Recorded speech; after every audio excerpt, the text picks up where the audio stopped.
Ravi was a 23-year-old young man from a small village, filled with frustration and self-doubt. Every time he scrolled through social media, he saw his friends posting about new jobs, expensive vacations, or shiny cars.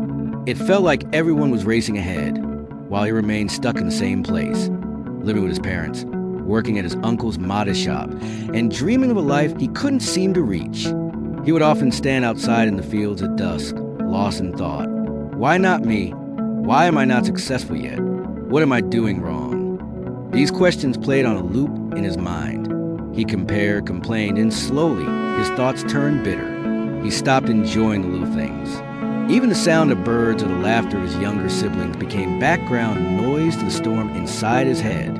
One day, his grandfather noticed his restlessness and said, "Go visit the monk in the next town. People say he helps quiet the mind." Reluctantly, Ravi agreed.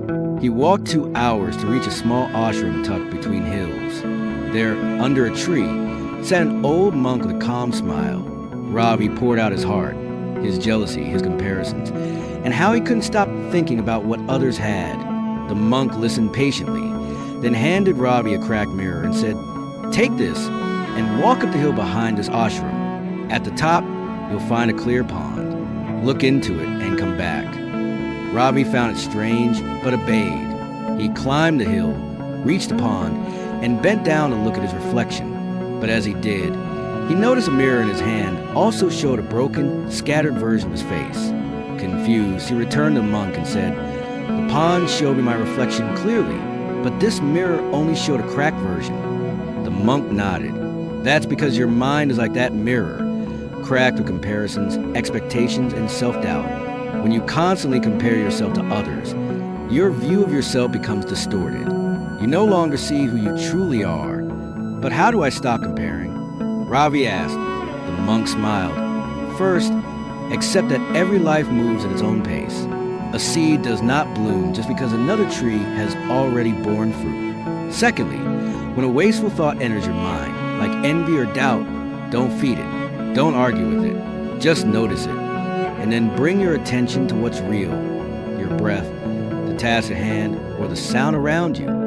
Ravi sat silently, letting those words sink in.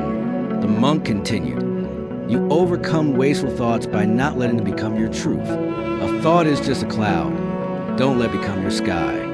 Something shifted in Ravi that day. As he walked back home, he saw the same fields, same roads, but with a clearer mind. The thoughts still came, but now he watched them, smiled at their drama, and let them pass. Weeks turned into months. Ravi started finding joy in his work, learning new skills, and slowly building his life, one mindful step at a time. He no longer measured his worth by someone else's timeline.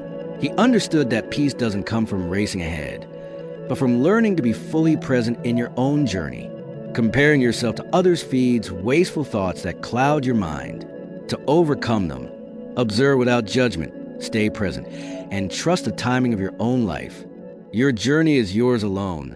Walk it with awareness,